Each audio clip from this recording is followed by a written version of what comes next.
कुमार सांडभोर यांचे इथं आलेले आहे. तर आपण त्यांना एक महिन्यापूर्वी आपल्या रिजवे कंपनीचं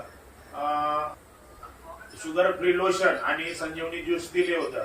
तर त्यापूर्वी त्यांनी त्यांचे रिपोर्ट फास्टिंग आणि पीपीचे रिपोर्ट त्यांनी घेतलेले होते. आपण त्यांना काढायला सांगितले. तर ते रिपोर्ट आपल्या कंपनीचं शुगर फ्री लोशन आणि संजीवनी ज्यूस घेण्यापूर्वी त्यांचं फास्टिंग आणि पीपीचे रिपोर्ट आपल्या समोर आहे.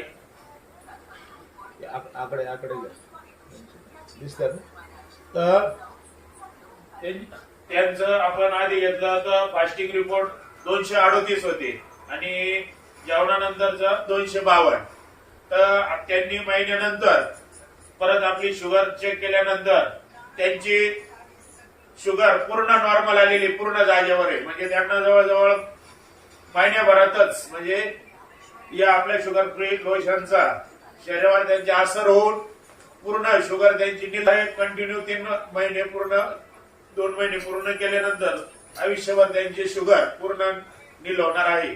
तर महिन्यानंतरचे आपण रिपोर्ट त्यांचे बघणार आहोत.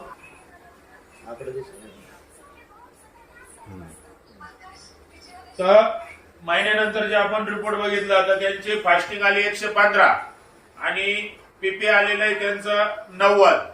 म्हणजे त्यांना हा जो काही शुगर फ्री लोशन आणि संजीवनी ज्यूसचा फरक पडलेला आहे.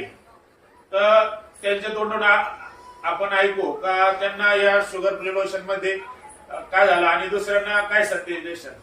पहिली शुगर जास्त होती आणि आपण औषध घेतल्यानंतर आपल्याला बराचसा फरक पडलेला आहे. माझी जवळजवळ शुगर नॉर्मल आलेली आहे संपूर्ण. दुसऱ्यांना आपण म्हणजे सांगू इच्छितो की याचा फरक आपल्याला एवढा पडलेला आहे. त्यानंतर दुसऱ्यांनी सुद्धा याचा वापर करून आपली शुगर घालवायचा प्रयत्न करावा.